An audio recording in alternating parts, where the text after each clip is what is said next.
Fala, meu amigo, minha amiga, tudo bem com você? Estamos aqui para mais uma edição do Terra Vis Talks, agora o nosso segundo episódio.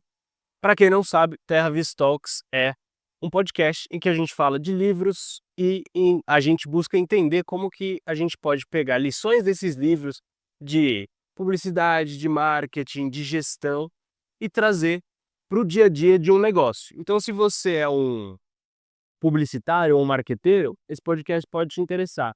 Mas se você é um empreendedor, um dono de um negócio, um profissional liberal, um prestador de serviço, qualquer coisa do tipo, esse podcast pode ser útil para você também, porque a gente já dá uma mastigada nas lições do livro e traz para aspectos práticos, inclusive mostrando um pouco do que a gente fez a partir da aplicação desses ensinamentos. Então, eu sou o Caio Rodrigues, estou mais uma vez aqui com o meu sócio e amigo Thiago Miller. Prazer. Muito que bem. E hoje nós vamos falar de Confissões de um Publicitário.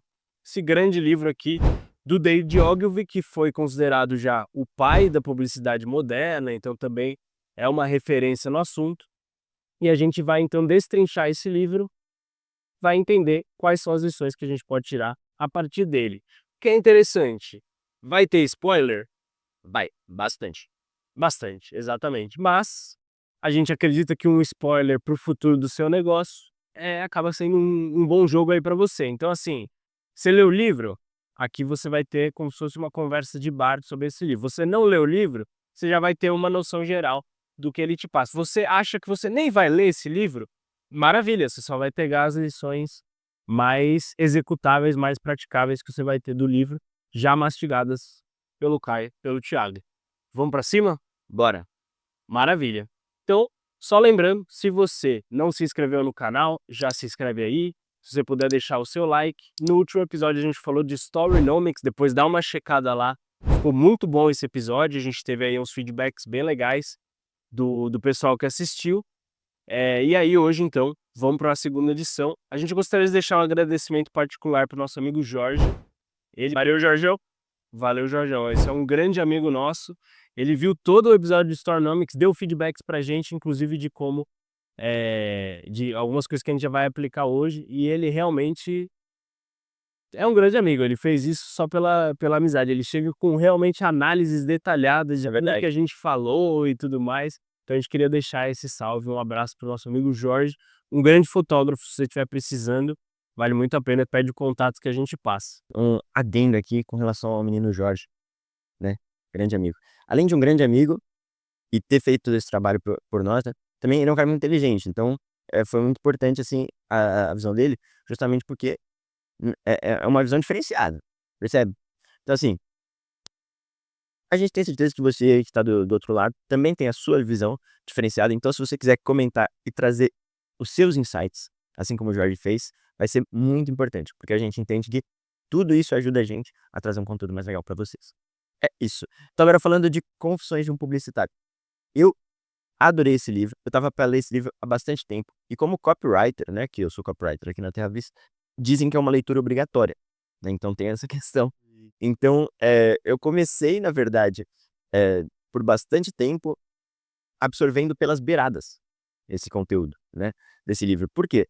Porque ele é um daqueles livros que foi uma pedra pivotal, vamos dizer assim, né, que influenciou muitas pessoas dali para frente. Então você vê muitos conceitos que hoje são usados no digital que você vê nesse livro. O que é curioso? Pô, esse é um livro escrito, se eu não me engano, final de 50 ou começo de 60, eu não me lembro agora. 62. 62. Então, assim, você pega, pô, um cara tinha uma agência de publicidade, que se tornou, assim, uma gigante, né, ali na década de 60. E ele traz conceitos que até hoje são aplicáveis no marketing digital, é muito louco, né. Então, assim, realmente, embora eu não tenha feito essa lição de casa lá atrás, quando eu comecei com copy, eu já estava aprendendo pelas beiradas. Então, esse é o cara que a gente vai falar hoje, assim, é um cara que ele fez escola. Completamente. E é muito interessante porque, não sei se vocês lembram desse nome, de ter visto o Ogilvy por aí, mas a agência dele existe até hoje. Inclusive, eles foram responsáveis aqui no Brasil por uma das últimas campanhas do G4. G4 Educação fez uma campanha que chamava Espécie em Extinção, foi feita pela Ogilvy Brasil. Que louco. Então você vê, é uma agência que, se eu não me engano, quando ele escreve o livro, ele já fala que ela tá a milhão, né, numa carreira assim meteórica. E era uma das grandes da Madison Avenue, né, que era aquela avenida onde grande parte das agências de publicidade de maior prestígio estavam. E aí, depois ele faz o prefácio desse livro nos anos 80, né? O prefácio que tem nessa edição é de 81, né? É de 88, acho. 8, é. Tô bom o número. E ele já tá. Ele ainda tem uma grande agência e até hoje você vê, é uma referência, inclusive aqui no Brasil. Então, realmente o que ele fez é um caso muito à parte. É como você falou, é uma realidade de um publicitário no sentido tradicional da palavra, né? Sim. Mas muita coisa aqui a gente pode aplicar também para o marketing digital e para o ambiente da internet. Então é muito interessante. Ele começa, inclusive, falando sobre como administrar uma agência, né? Logo no começo do livro. Na verdade, assim, isso é uma coisa legal, né, porque a gente fala confissões de publicitário. Acho que primeiro é legal, pensar no confissões, né. Tipo, por que que são confissões, né? Justamente porque ele traz um tom muito pessoal, né, pra escrita dele. Então, é como se fosse, sabe aquela ideia, tipo, todo homem tem que plantar uma árvore, escrever um livro, ter um filho. Aham. É mais ou menos isso, assim, é uma obra da vida dele mesmo. Porque, assim, ele é um publicitário mesmo, assim, tipo, de carreira, assim, ele é um então isso que eu acho legal, primeiro, são confissões, né. Mas dentro disso, embora seja de um publicitário, né, a gente não tá trabalhando só publicidade. Ele fala também de gestão e fala também de, vendas, né, ele fala de gestão, vendas e fala de copywriting bastante, né. Então tem muita essa parte da gestão de uma agência, que é bem legal, e de liderança de forma geral, né. Então eu ele começa assim falando sobre essa parte de gestão. É verdade, mas um ponto interessante que você trouxe do Confissões é, é que fique claro, né? O Confissões a gente pode pensar de um aspecto de confidencial, Sim. de segredinhos, ou do aspecto religioso, né? Do Sim, processo de você confessar os seus pecados. total. E logo no prefácio, em algum momento, ele fala: eu usei a primeira pessoa, ao invés do singular, ao invés de falar nós, as pesquisas, ele fala eu, porque eu estava confessando os meus pecados. Então é interessante que é nesse sentido É que verdade. é Confissões. E esse negócio, eu vou descrever um livro, eu até achei muito interessante logo no prefácio também, que eu até anotei, que ele fala dos 3 motivos de por que ele escreveu o livro. Por que ele, tipo, ele fala: "Por que eu escrevi esse livro?". E aí ele fala que ele escreveu esse livro por 3 motivos. Para ele conseguir aqui, para ele atrair novos clientes para a agência. 2, para ele condicionar o mercado a uma oferta pública de ações da empresa dele, então eu acho que foi tem alguma coisa a ver com abrir o capital da Ogilvy, não sei exatamente. E o terceiro, para me tornar mais conhecido no mundo dos negócios, né, para ser uma autoridade ainda mais forte. E ele fala: "E o livro atingiu os 3 objetivos". É verdade. Então isso é muito interessante, eu acho que é muito interessante para qualquer gestor, qualquer empresário, essa ideia do porquê escrever o livro, né, porque a gente vê grandes empresários brasileiros, empreendedores brasileiros que têm o seu livro.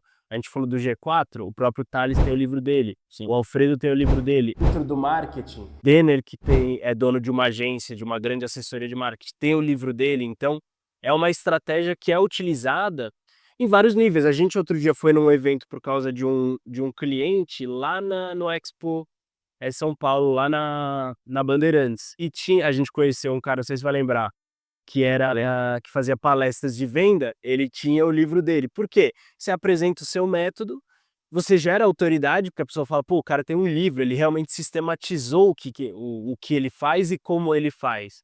E você também ajuda a, espalhar o seu nome por aí, né. Então você Tem até a frase do Ícaro, né, do Ícaro de Carvalho, que ele fala que marketing é marketing digital, pelo menos, né, você transformar, segundos em minutos, minutos em horas, né.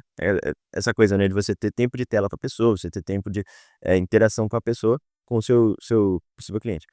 E nesse caso é bem isso, né, pô, se você consegue fazer a pessoa se dedicar a ler um livro seu, olha o tempo que você tem de exposição a ela, né, olha o tempo que você tem para desenvolver os seus argumentos.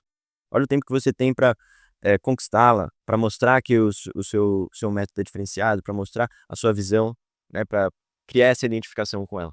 Então assim, o livro, ele é uma coisa que eu acho que, enfim, grandes caras, grandes nomes, você vai ver, eles têm os livros deles. Exato, eu até o Ícaro, só para quem não conhece, o Ícaro que a gente tá falando é o Ícaro de Carvalho, que é um grande copywriter aqui no Brasil, e outro dia eu vi ele falando uma outra coisa, que é: "O livro é o CPL de 2 meses". Olha que louco.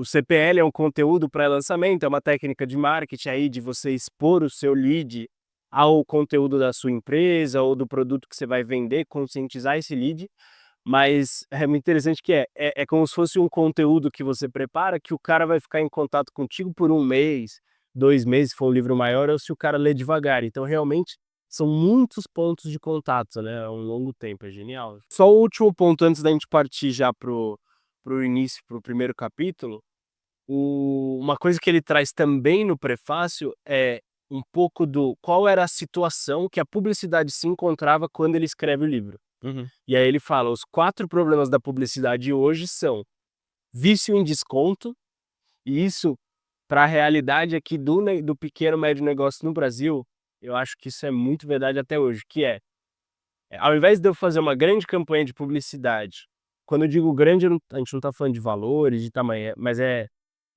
criatividade, é a execução, né, fazer uma bela campanha de publicidade.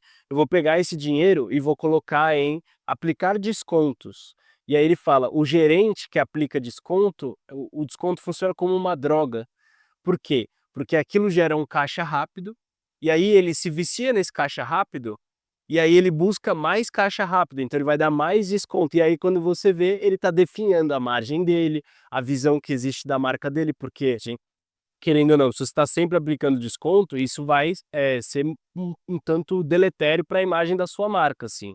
Então, tudo isso é uma coisa que tem que se balancear e que aqui ele já traz como um problema da publicidade da época, né. Então o vício em desconto, aí ele fala: "Um outro problema, hoje em dia os publicitários", isso em 1962, "estão enxergando a publicidade como arte avant-garde, ou seja, como arte de vanguarda", então é aquela publicidade que é feita para ganhar o prêmio Cannes, né, acho que o Cannes tem um É, isso eu vi muito na TV, né, isso depois, inclusive, dessa época do que ele tá falando dos anos 60, mas a gente vê muitos comerciais que foram muito aclamados e tal, mas que eles são mais lembrados, às vezes, pelos próprios publicitários, né. E a gente exato. cai nesse erro muitas vezes, né, como quer dizer, a gente procura não cair, mas eu quero dizer, como prestadores de serviço que são, profissionais criativos, né, basicamente, a gente vê muitas pessoas que estão nesse mesmo lugar, assim, de às vezes querer fazer uma coisa que é muito rebuscada, que ela tecnicamente é muito perfeita, mas no final das contas, a gente tá pensando mais no resultado, que é o que importa de fato. Ele é um cara muito pé no chão nesse sentido. A gente vai chegar lá, mas ele é um cara muito pé no Ele é muito pé no chão, isso é muito verdade. É muito interessante como ele é um cara que também trabalha com a criatividade, mas ele é extremamente pé no chão.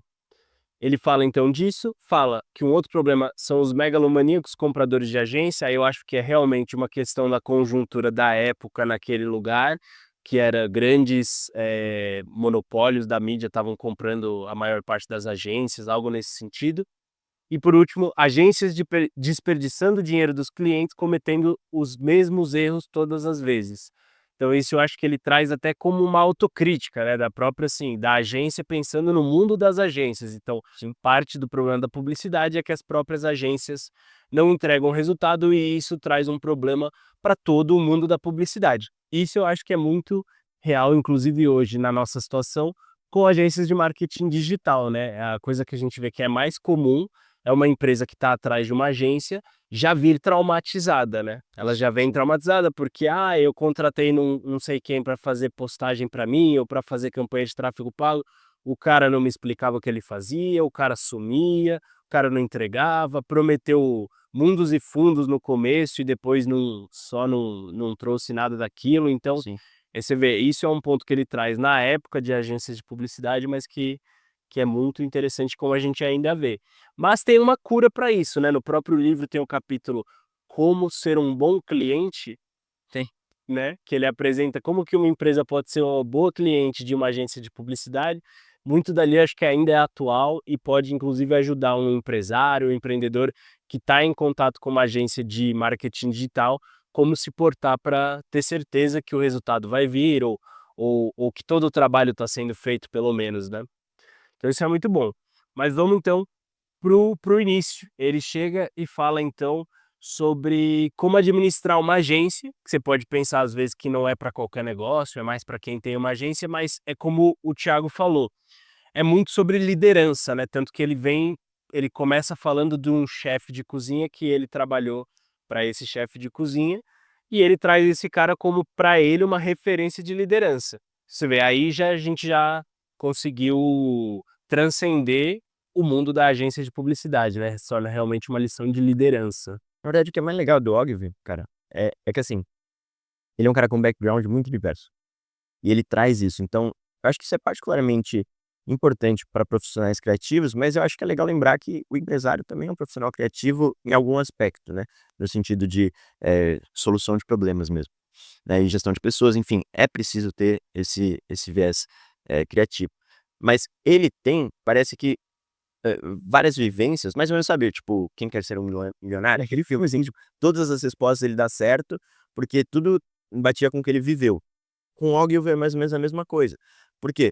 Ele foi cozinheiro, e aí dentro da cozinha do Pitaco, né, que ele fala, eu não sei falar francês, mas eh, ele pegou um puta exemplo de liderança, né, ele era um cara rígido, era um cara que trabalhava mais que todo mundo, mas ao mesmo tempo quando ele elogiava mesmo, né, ele dá vários exemplos, então liderança. Ele trabalhou na área de pesquisa, né, então isso é muito louco também, então assim, ele tem um apreço por dados. Fala, pô, é muito louco, porque o cara estava na década de 60 falando de dados, ele conseguia extrair dados do tipo, quantas pessoas leram o anúncio, quantas pessoas chegaram até o final do anúncio, qual anúncio está funcionando melhor, por que que ele extraía dados de uma forma matemática e justamente tirando desse campo do a gente só está fazendo arte, né. Então isso por causa do background dele de pesquisa. Então pesquisa e ele ainda tem o background dele de vendedor, né, que ele Hum. vendia fogão. Então, tipo, pô, o cara, assim, parece que ele estava ali perdidão na vida, fazendo uma vida que parecia, assim, sinuosa, né, assim, indo de um lugar para o outro, mas no final tudo aquilo fez sentido, porque ele, como publicitário, acabou, precisando de tudo isso, né, liderança, vendas e pesquisa, né, se basear em dados. Então, ele começa falando do Pitar e, cara, todas essas cenas são muito legais, assim, são você ele tem uma capacidade de contar a história e você se coloca lá, né, também. É verdade, é verdade. É muito interessante que tem todos esses backgrounds profissionais, mas ele também me interessou muito porque ele parece um cara culto, né? Ele é pé no chão.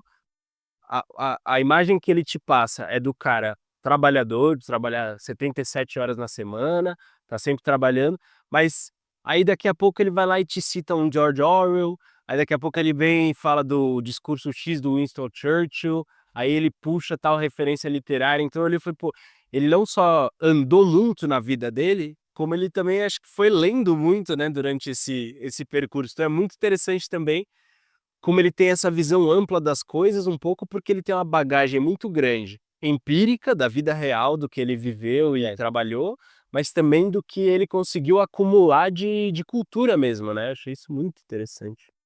Pra cá na ver ele é um personagem bem curioso nesse sentido, né, porque ele é esse cara que, tipo, trabalhou muito, trabalhou na cozinha, tipo, se ferrando, vendendo fogão e tal, então ele poderia ter esse lado meio chucro, ele conhece os chucros, só que ao mesmo tempo, tipo, ele é um gentleman. Essa é a grande sacada, né. Exato. Até você vê a capa do livro aí pra quem ó, essa capa do livro, ele com o cachimbo aqui e tal, olhando para o lado, ele tem essa questão, né, do de gentleman. Então ele mistura muito esses 2 mundos, né, da cultura, da referência, da leitura, da intelectualidade, né, e Ex também o do fazer acontecer, do porquê que a gente tá fazendo isso, é para vender, né, do botar a mão na massa, do ele tem até uma vez que eu acho muito louco, que ele fala que ele pega umas férias e, tipo, vai andar de bicicleta no interior. Uhum. Então, tipo, ele tem interesse por muitas coisas para além do objetivo e do objeto, mas tudo isso contribui para que ele seja um dos maiores publicitários da história. Total. Isso é muito interessante. E nessa de falar então um pouco de liderança, para mim o que marcou muito foi do elogiar pouco, né, John ele fala quando ele fala do chefe, e aí como ele mesmo aplica ele quase nunca elogia, por quê? Porque aí quando ele elogia significa muito, Isso. e para a pessoa que recebe o elogio, significa muito também, né. Isso ficou muito marcado para mim. ser muito, assim, realmente governar com mão de ferro, assim, né?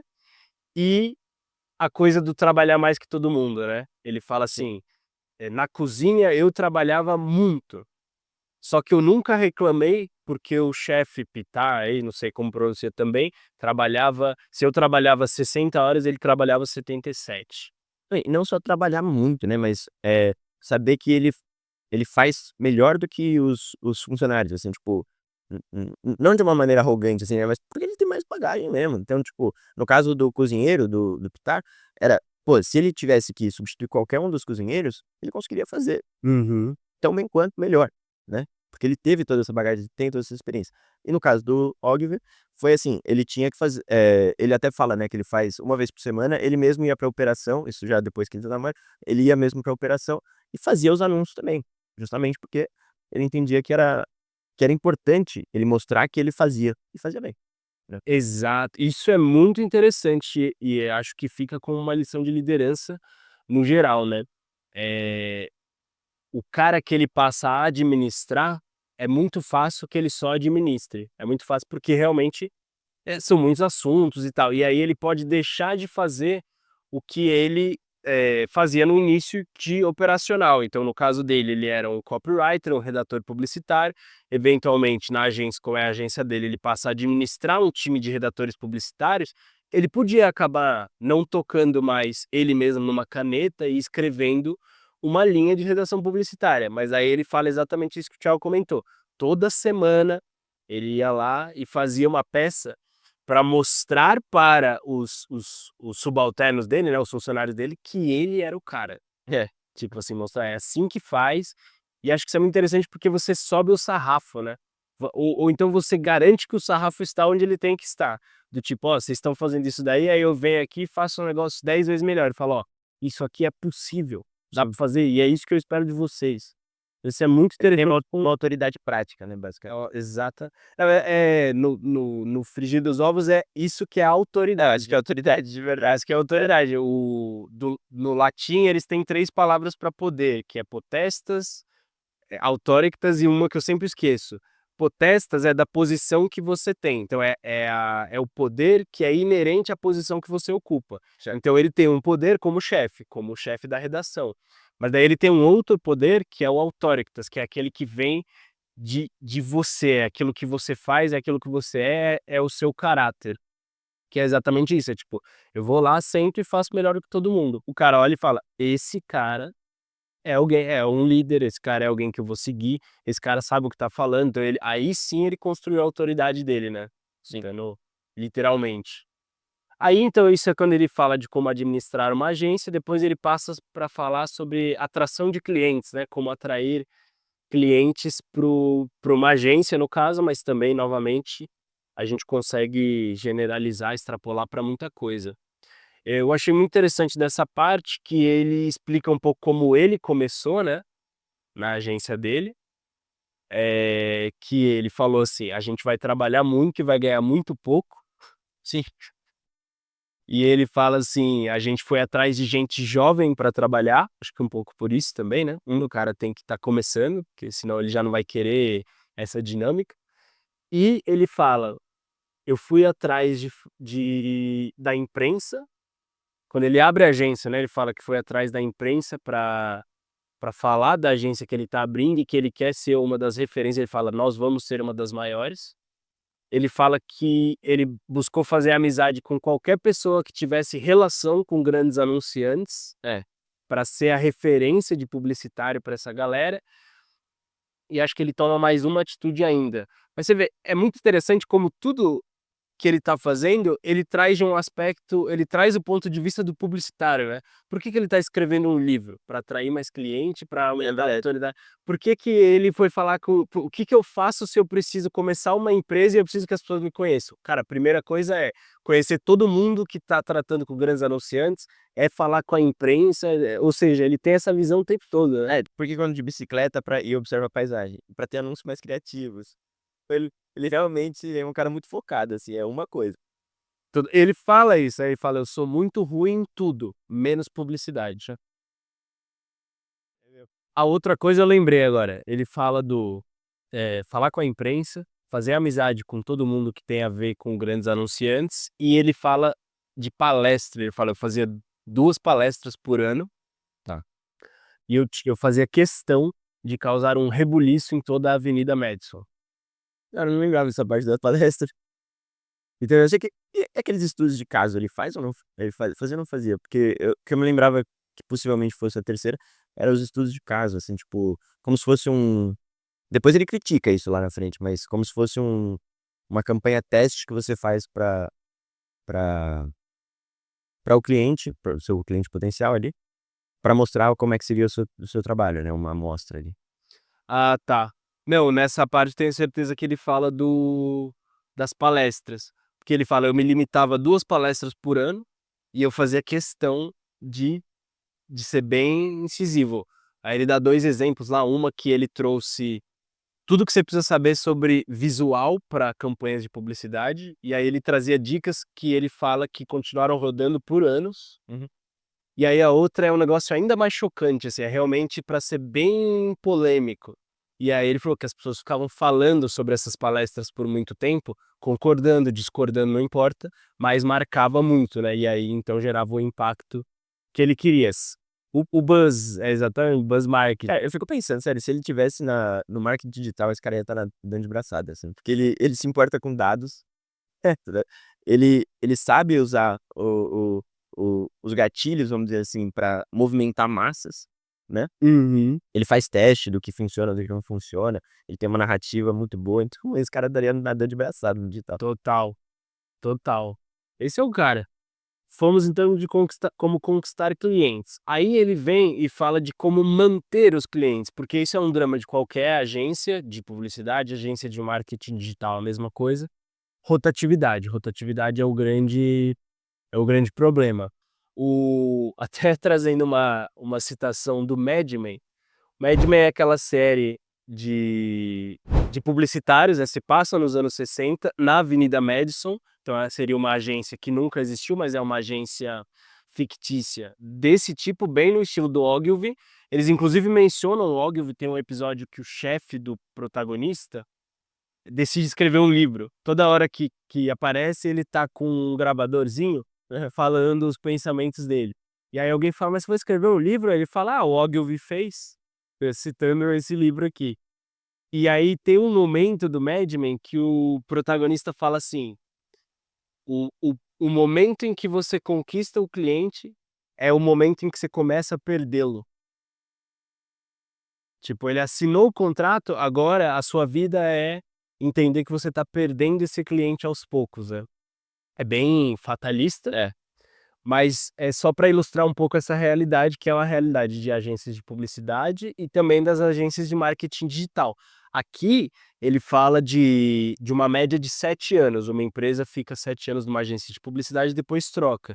Mas ele fala assim: "Não pegue clientes que trocam de agência 5 vezes no ano". Então vê, isso existia, e isso a gente sabe que existe no É, marketing digital também. eu também, eu senti isso bem uma uma realidade, assim, nessa fala dele.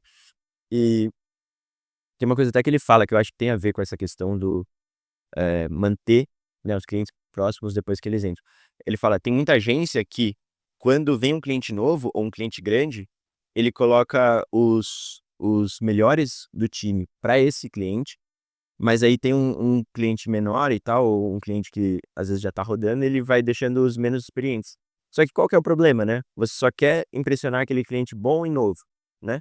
E aí você acaba sucateando o resto da sua operação e você não consegue entregar o mesmo nível de valor, né?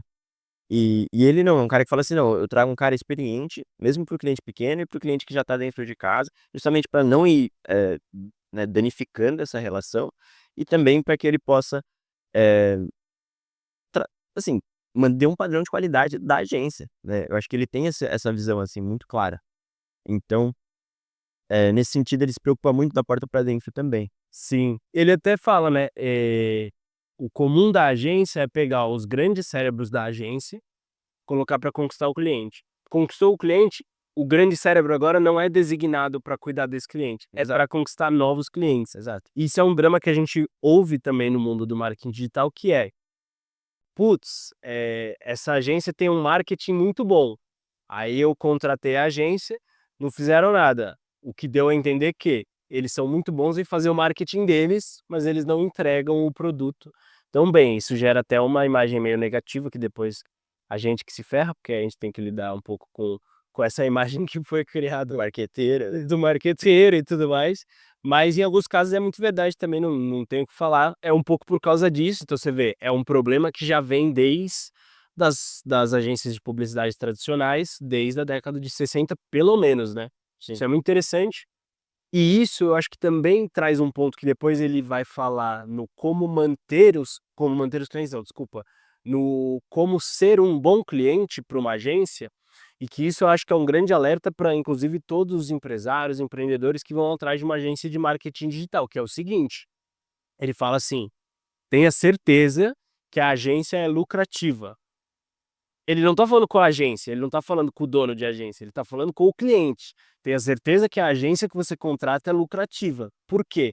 Porque se ela cobra muito barato, ela não é lucrativa, para ela fazer o negócio dela rodar, ela vai ter que fazer muita besteira com o seu trabalho.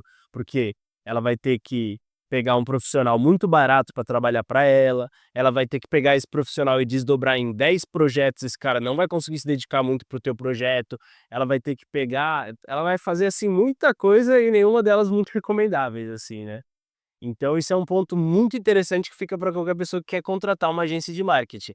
Toma esse cuidado, porque muitas vezes a gente corre atrás de preço, isso para tudo na vida, mas assim, no caso de uma prestação de serviço, já que numa prestação de serviço, o seu resultado final é o trabalho de pessoas, de seres humanos ali aplicados à sua empresa, acabar pegando mais barato pode ser um tiro no pé nesse aspecto, né, não vai entregar direito, não tem jeito. Exatamente, exatamente. Isso é muito interessante.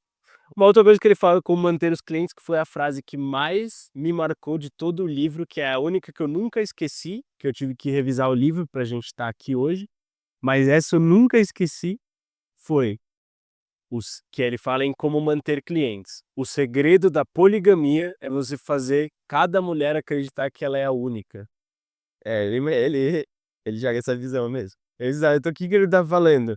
É muito comum o cara de uma agência falar de um cliente para o outro cliente, ou falar: "Ah, eu fiz isso com outro cliente", ou falar: "Ah, tal cliente está fazendo tal coisa", ele fala: "Ó, esquece isso daí, você tem que fazer cada cliente entender que ele é único, que para você ele é único". E no fundo, eu acho que isso não é demagogia, não é, assim, discurso, não é uma técnica de marketing.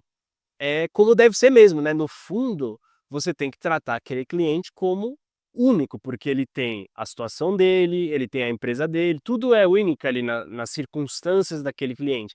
Se você trata ele como o cliente do tipo: "Ah, eu tenho esse cliente, o outro cliente fez tal coisa", quer dizer que é como se todos fossem iguais para você, né, tipo: "Ah, são clientes". E não, é tipo, o Thiago tem tais necessidades, tais demandas, a empresa dele está em tal momento, etc, etc. Ah, o Antônio, tais demandas, então você vê, tem que ser alguma coisa nesse sentido. Isso tem que transparecer no seu discurso, que é o que ele está falando nessa frase aí, quase polêmica, Uhum.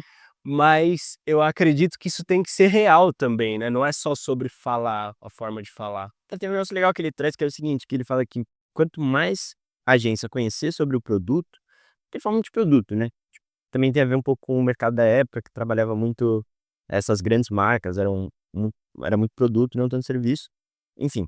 Mas que quanto mais a agência conhecer o produto, melhor. Ou seja, ele tem esse cuidado que na verdade é também um fundamento, né, do marketing, a gente trabalhar primeiro com a parte da pesquisa, e essa parte da pesquisa é pesquisa de mercado, mas também é a definição do briefing mesmo, né, a gente conversar com o cliente, entender o negócio dele, entender o momento dele.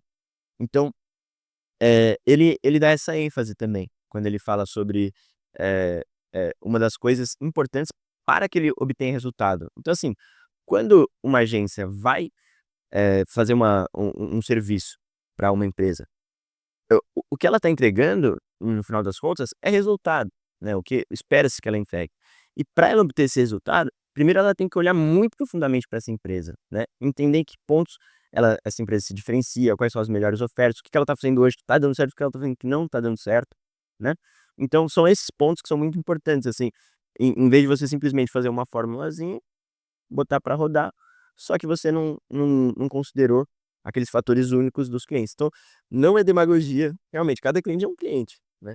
Total. E no caso dele, isso é tão real que ele até fala: eu só uso produtos de empresas que eu trabalho. É verdade, ele fala: "Eu vou no posto tal, eu tomo eu como a comida tal", porque são umas marcas da época, eu confesso que Mas muitas são grandes. Ele fala: eu uso camisetas da Halfway, que ele tem aquela campanha muito clássica pelo homem de tapa-olho. Eu uso camisetas da Halfway, eu bebo o Runtal com Schweppes, né? Tem as cervejas. Eu uso tal produto de limpeza, eu ponho gasolina Shell, eu uso terno da Sears, ele tudo.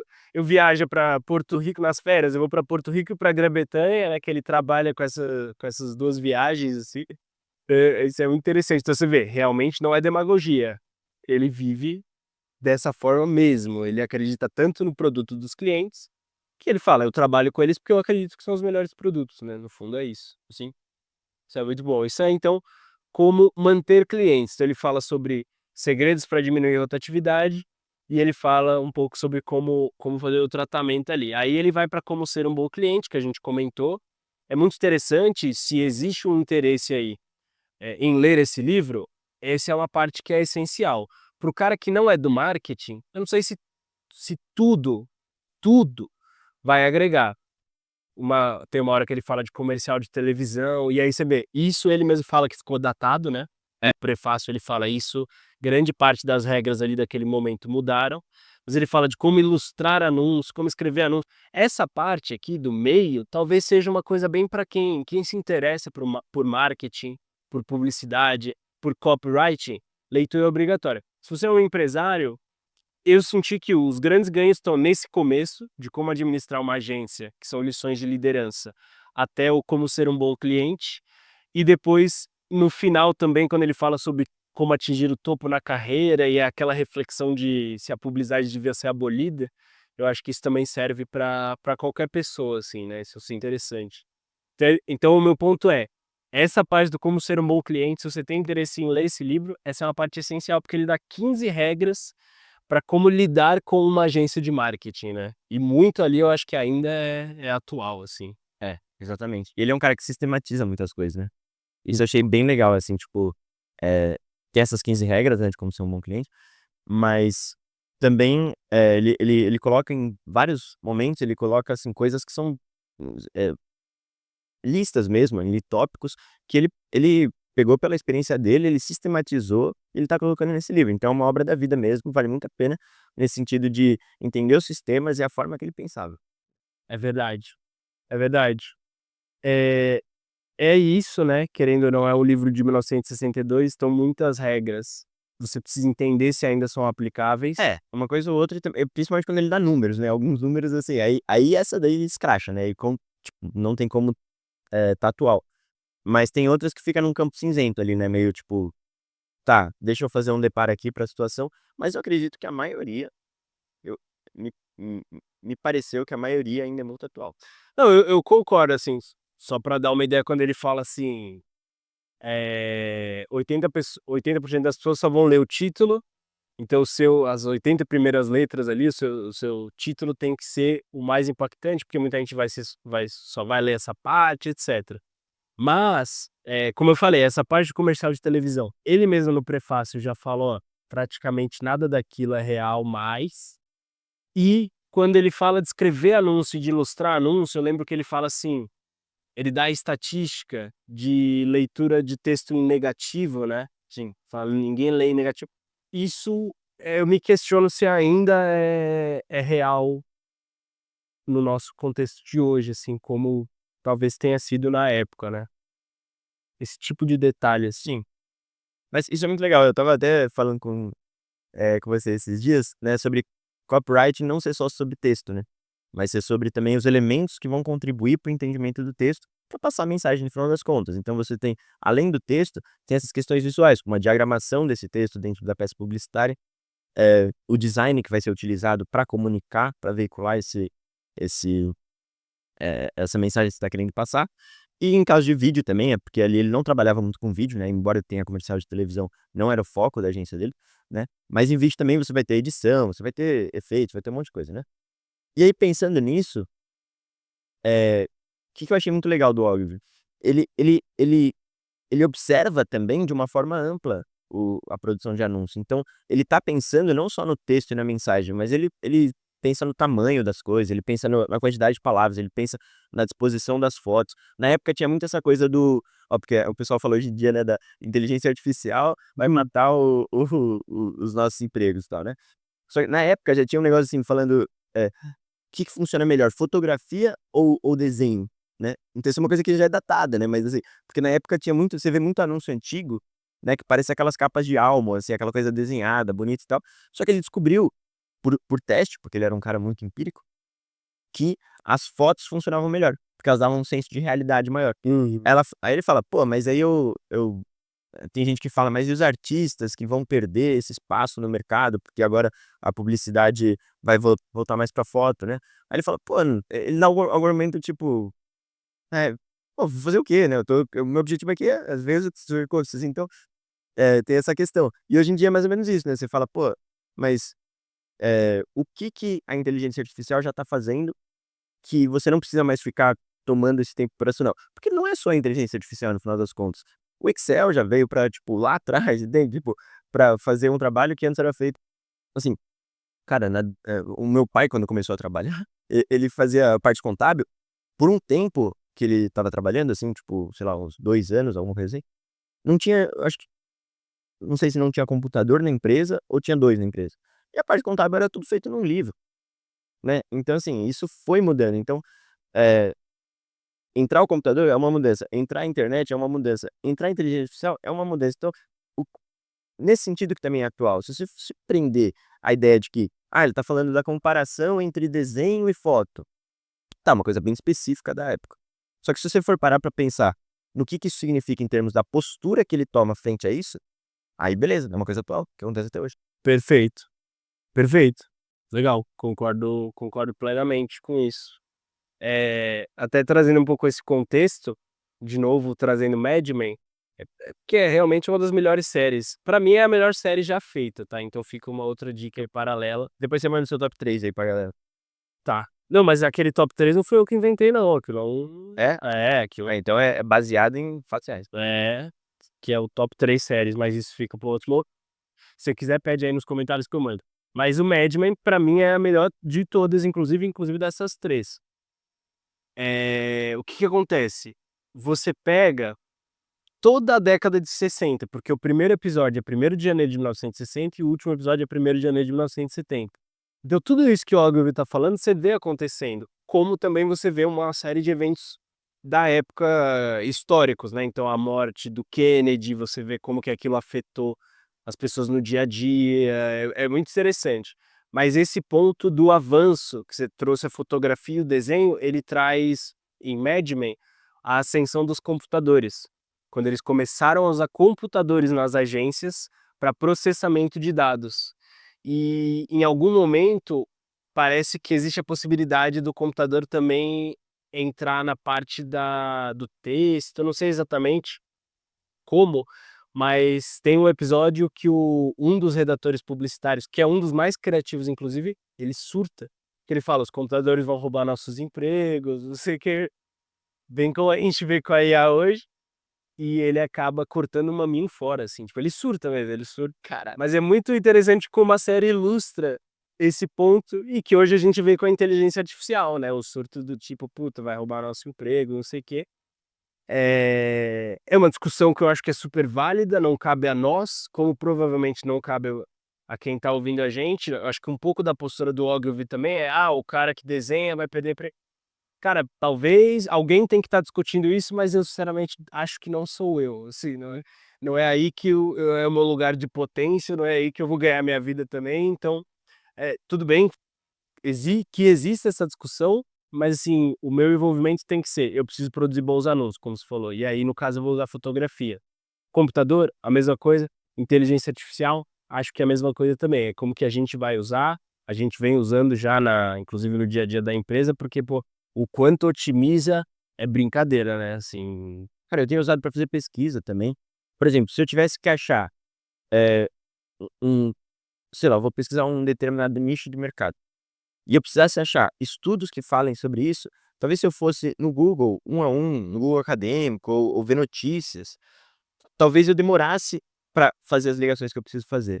Então aqui eu tenho usado o Perplexity, que é uma inteligência artificial, não para ficar com ele como uma muleta, saca? Tipo, pô, eu vou usar ele pra porque eu tô preguiçoso, né, pra não ter que pensar, pra não ter que ter o trabalho, não é isso. Mas é porque ele vai me dar um primeiro resumo do que eu tô pesquisando, e depois ele vai me dar as fontes, aí eu abro as fontes, eu leio as fontes, eu vejo se faz sentido ou não, se é uma boa fonte ou não, Uhum. né. E aí eu começo a desenhar um imaginário, eu, pessoa, eu começo a ter um imaginário, "Opa, então é isso que é nesse ponto que o mercado tá, né, são essas as apare a aparenta ter essas lacunas, né, Uhum. eh o mercado tá caminhando para esse sentido". Enfim, e aí eu consigo criar estratégias mais interessantes. Mas você vê, eu não tô delegando pra inteligência artificial criar a estratégia, Exato, né, sim. mas ela vai me dar insumos, ou ela vai me dar estruturas, porque ela tem um banco de dados, assim, ela tem o que eu não tenho, e eu tenho o que ela não tem. Aham. É basicamente isso, né, então, quando a gente sai desse campo do medo, né, da tecnologia, principalmente o marketing digital, né, porque, pô, a gente tá trabalhando com tecnologia o tempo todo. Hum, a gente começa a ver como na verdade, cara, ainda bem que a gente vive nessa época que tem essas coisas, né. Meu Deus, imagina eu ter que precisar, sei lá, se eu tivesse que fazer uma pesquisa de mercado, o que ainda é útil, né, mas eu tivesse que sempre ir na rua, perguntar, falar com as pessoas, fazer, grupos de, né, pra todas as situações, pô, tem situação que é importante fazer grupo de a amostra ali, né, um grupo representativo, conversar com as pessoas, mas de onde eu ia tirar essas informações? Obviamente as pessoas faziam, mas custava muito mais caro, Sim. era muito mais demorava muito mais tempo. Uma coisa que você vê aqui, ó, do Og, eu nunca sei falar o nome dele, tá, só eu já falei umas 10 vezes, nunca falei certo. Mas uma coisa que a gente vê dele, com essa relação de dados, pô, o cara sabia, como eu disse, né, o cara sabia quantas pessoas leram anúncio e tal, só que pra ele ter esse feedback, cara, ele demorava muito, porque era um anúncio que era veiculado, tipo, tinha que imprimir um monte de anúncio, que é para o jornal, que é para revista especializada, que é para banner, até ele descobrir o resultado real disso, mas ele se interessava e ele fazia isso bem. Ele coletava esses dados, voltava e falava: "Ah, tá, isso tá funcionando mais que isso". Mas pensa que às vezes era um ciclo de meses, cara, um ano para ele descobrir se a campanha estava dando certo ou não. É ver Hoje em dia, com a tecnologia, eu consigo literalmente um dia depois, ver todas as métricas de um post, de um e-mail, de uma comunicação, de uma landing page, eu consigo ver a qualquer momento, em tempo real, Uhum. e falar: "Pô, isso aqui tá dando certo, isso aqui não tá dando certo". Então, porra, a tecnologia veio para facilitar muito, mas quem não quer vida fácil. Uhum. É verdade. Um outro ponto, uma extensão disso, que ele traz muito e ele traz em vários momentos do livro e que eu acho que a gente tem que trazer para o nosso dia a dia sempre, é a coisa do teste AB. Sim. Então ele tá atrás dos dados e ele também faz questão de pegar esses dados, né, pegar essa capacidade de levantamento de dados e testar 2 coisas. Aí se eu fizer o título X, será que ele é melhor que o Y? Não sei, vamos testar. Você imprime lá metade dos anúncios com X, metade dos anúncios com Y, vê qual performou melhor. Agora você sabe, isso aqui funciona mais. Hoje, isso é infinitamente mais fácil, porque você não precisa imprimir metade das revistas com um anúncio e metade com outro. Você pode simplesmente pegar, criar uma campanha de anúncio no Facebook Ads e você tem a opção lá, teste AB. Aí você clica e faz o teste AB. Você quer fazer uma página, você vê agora a gente trabalhando com a produção ali de landing pages de alta conversão para ações específicas de marketing. Você consegue clicar no botão ali no próprio software que faz a landing page, você pode clicar teste AB. Aí você pega e testa 2 heads diferentes. E se na primeira dobra da página tiver um vídeo? E se não tiver? Vamos ver. Você clica no teste AB, ele entrega a sua página metade metade, pronto, automático. E as pessoas muitas vezes não fazem esse tipo de uso, né, do teste AB. Cara, é até um negócio que ele traz, né, no livro, que assim, é de você tirar o seu ego na hora de estar fazendo um anúncio, né. E por que isso é legal? Porque, no final das contas, não é sobre o que você ou, né, é sobre o que o mercado quer, o que o Hum. consumidor quer, né. Exato. Então assim, essa parada do teste AB, porque assim, eu posso ficar defendendo A e você defendendo B por horas, a gente defendendo. Pô, quem vai decidir não é a gente, cara. É quem lê o anúncio, quem se for impactado pelo anúncio, for impactado pela landing page, que vai decidir se ele gostou mais de clicar no A ou no B, né? Exato. E a gente costuma estar errado, né, o John Mayer, que é um músico, cantor e tal, ele tem em algum momento tem uma entrevista que ele está falando sobre criatividade, e ele fala: "Cara, eu não consigo contar o número de vezes que eu escrevi um álbum, e eu falei: 'Essa é a música que vai estourar', e simplesmente não foi aquela. E aquela que eu achei que não ia ser nada, essa história". Então ele fala: "Não adianta você ficar tentando adivinhar o público. O público é o público". Então é muito isso, você tem que tirar o seu ego, você vai lá e faz. A gente tenta aplicar isso muito no dia a dia, direto, às vezes a gente falando com o cliente alguma coisa: "Ah, e se a gente fizesse um anúncio desse jeito?". Vamos tentar.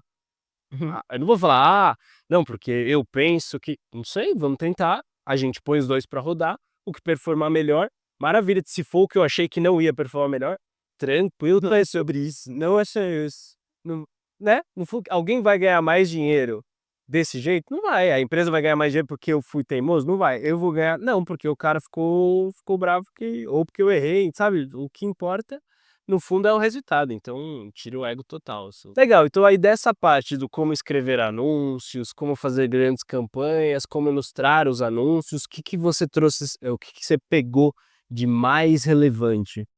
Cara, eu acho que aqui para o nosso papo, como você mesmo disse, assim, tem certas coisas que são mais específicas para os profissionais de marketing. Então, assim, se você é um copywriter, se você é um gestor de tráfego, se você é um designer, que seja, eu acho que vale você entrar nessa parte, assim, com essa visão mais técnica, né?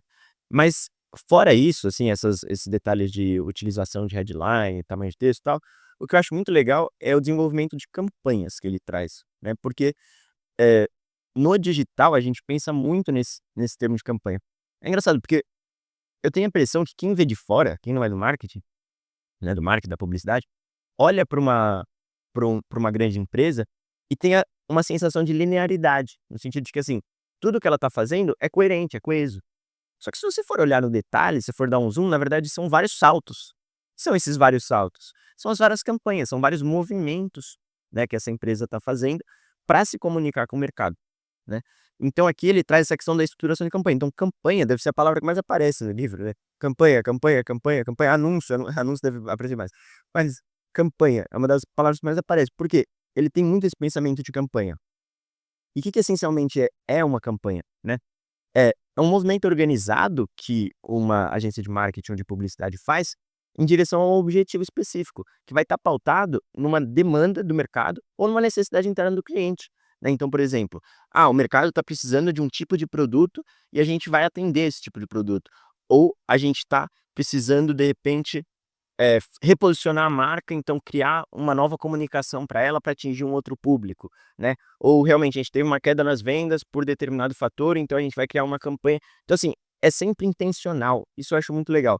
E aí ele fala, uma campanha, ela não pode funcionar, ela não tem como ela funcionar, se não tiver uma grande ideia por trás. Isso é uma coisa que na copy, cara, a gente usa direto, que é a big idea, né. Literalmente a gente usa o termo em inglês, como no marketing a gente usa direto, né, termos em inglês, mas a big idea seria basicamente essa ideia central, que é a força motriz da sua campanha.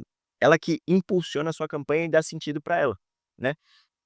Então assim, eh, o que que eu pra começar que eu conheci o Ogilvy, né, através do Ícaro de Carvalho, que é um grande copywriter, e ele cita como uma das grandes referências dele, né. Então, eh, você pensar que muitas vezes a gente vê um marketing da esperança aí, né. Falando especificamente de marketing digital, que é o que a gente trabalha, mas que para você ver que é generalizado aí, porque vai desde o campo da publicidade out of home, assim, até o marketing que a gente está fazendo, né.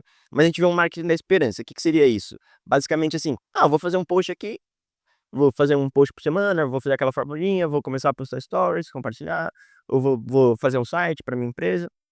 E aí o que que a gente percebe? Muitas empresas elas estão digitalizadas, mas elas não estão usando a linguagem do digital e não tem uma intenção por detrás. Então quando a gente pensa em campanhas, é você colocar dentro de uma lógica né, estratégica, onde você tá, onde você quer chegar e como que você vai fazer para chegar lá, né. Então assim, de novo, pensa na campanha, põe uma das campanhas mais famosas, isso até fora do marketing digital, mas, mais famosos do Brasil, né. É uma série de campanhas, mas enfim, eu acho que dá pra pensar como uma campanha grande, assim. São aquelas propagandas da Bombril com o Carlinhos. Cara, ele entrou para o Guinness, né, tipo, de como o garoto propaganda ficou mais tempo com uma empresa. Porque ele ficou, eu não sei se foi 30, 40 anos, mas, pô, você tem, comercial de TV dele da década de 70, acho que começou, 80 bombou, 90, tem até o comecinho de 2000, ele, já mais velho fazendo. Ele não só virou, o recordista, mas ele virou um ícone cultural. Mas até isso que parece, assim, uma coisa intocável, teve a sua ascensão, o seu auge e a sua queda. Então, a campanha ela tem o começo, meio e fim. Então você fala: "Pô, a Bombril é uma coisa estável". Talvez pra quem estava na década de 80, que foi, tipo, o auge disso, nossa, beleza, a Bombril faz uma coisa constante. Sim, era um arco muito grande, que começou lá atrás e acabou, lá na frente. Mas ainda assim é uma campanha. Só que, se você for pensar assim, por exemplo, dentro do marketing digital, às vezes você vai fazer uma campanha que dura, 3 meses. Às vezes você vai entende? Então assim, o que eu acho legal é isso. Ele estrutura, assim, ele basicamente ele desmonta e desmistifica, né, como é que funciona, a atração mesmo de uma empresa em termos de marketing, né. Como é que você leva ela pra frente? Faz uma campanha, depois faz outra campanha, depois faz outra campanha, né. Sim. Então, enfim, em termos de copy, assim, se você é copywriter, realmente, leitura obrigatória. É verdade. Cara, eu acho muito engraçado que tem uma hora que ele fala, acho que ele tá citando alguém, se eu não me engano, mas nessa do assim, não é estável, você tá fazendo campanha, pode dar certo, pode dar errado, algumas vão dar certo, outras vão dar errado, e aí ele fala assim, que acho que alguém disse: "O metade do dinheiro investido em publicidade é jogado fora". Infelizmente eu não consigo saber qual é essa metade. Ser triste. Ou seja, não tem o que fazer, você vai ter que testar, vai ter que fazer a campanha, tem chance de dar certo, tem chance de dar certo.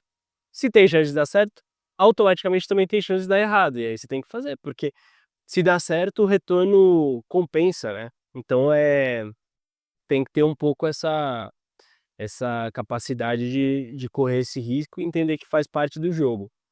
Mas aí já encaminhando para a última parte do livro, que ele fala, esse também foi um capítulo que me marcou bastante, que é o do como atingir o topo na carreira, né. É legal que ele fala para jovens, que estão começando, né, na carreira. Eu acho isso muito legal, porque para mim traz muito também essa posição de onde ele está partindo, vamos dizer assim, ao escrever o livro, né, além daqueles objetivos que a gente falou no começo, mas é de ser um mentor mesmo, né. Ele tem essa questão da liderança, então assim, ele tá estendendo a mão para quem tá começando. Acho muito legal essa parte do final, assim, tipo, eh É. Até porque ele tem uma hora que ele fala: "Se o meu filho quisesse trabalhar com publicidade, eu diria: 'Faça isso'". é desse jeito, você vê, Pô, legal. ele fala pra você ser técnico, né, tipo, pra você, se especializar em alguma coisa, porque isso é o jeito mais rápido de você ser reconhecido, né, então seja bom em alguma coisa, é muito legal. E também é importante, porque isso faz parte um pouco de como era estruturada uma agência de publicidade na época, sinceramente, na publicidade tradicional não sei se ainda existia o gerente de conta, que é o cara que lida com o cliente, apresenta o que é criado para o cliente, levava o cliente para jantar, isso também fica muito claro no Mad Men, que a agência tem uma verba gigante para levar o cliente para jantar, aí depois num filme ou numa peça, aí depois numa Casa da Luz Vermelha, sabe, tipo, tinha todo o roteiro ali que o gerente de contas tinha que fazer, aí leva o cliente para ir caçar, Boto fé. você tem que ter essa relação próxima, né. Então esse é o time do gerente de conta. E o outro lado é o time técnico, que ele fala de criação, pesquisa e tem mais uma outra parte, entre a criação, pesquisa e uma outra parte que eu não vou lembrar. Mas quando ele fala disso, é muito interessante, porque aí ele tá falando, se você quer crescer na carreira, gerente de conta, ninguém nunca ficou famoso por ser gerente de conta. Uma hora vai dar certo, uma hora você vai perder o cliente, é muito arriscado. Uma outra coisa que ele fala nesse capítulo é: guarde dinheiro. Se você é um gerente de conta, você ganha mais dinheiro do que a média dos seus amigos de escola e tal, mas isso é por um motivo, que é você está correndo um risco desgraçado, e a qualquer momento você vai perder, você pode perder o emprego. Então, guarde dinheiro. Ele fala isso, e ele fala: como ninguém nunca ficou famoso por ser um bom gerente de conta, comece pelo aspecto técnico, porque mesmo que você vire um gerente de conta, você vai ser um gerente de conta melhor. Então ele fala: se especialize ou na criação, ou na pesquisa, ou naquele terceiro setor que eu não tô lembrando. Né, eu também não lembro agora. Mas é basicamente isso, né, de você ter esse ponto de partida mais técnico, até pra eu acho que você conseguir se comunicar melhor, né, em termos de, eh, unir as partes, né, porque o gestor de conta ele é bem esse cara que, tá fazendo a ponte sempre, né, É. Isso é uma coisa que eu acho que todo gestor tem que ter, a gente vive isso no dia a dia, é o você manda a pessoa fazer um negócio, aí ela fala assim: "Isso aí não dá pra fazer". Aí se você não sabe se não dá pra fazer, se ferrou, entendeu? Então você vai ficar refém da palavra dela. fica refém, exatamente. Então você tem que ter um certo conhecimento daquilo, pro cara falar: "Não dá pra fazer", você fala: "Dá, já vi fazer, eu já fiz às vezes você já fez, às vezes você não fez, mas você já viu que alguém fez, então você sabe que dá pra fazer".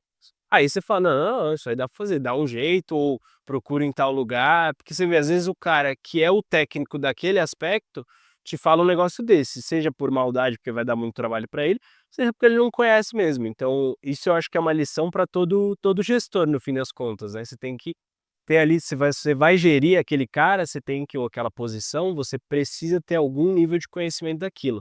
Uma outra coisa que ele dá de conselho que eu acho que é generalizável pra caramba, ele fala assim: "Se você pega hoje, você vai virar um júnior numa conta de uma empresa de petróleo, estude tudo o que você puder sobre É petróleo". verdade, aí ele fala: "Meu". Conheça o negócio do seu cliente como nem o seu chefe conhece, e aí você vai virar o seu chefe.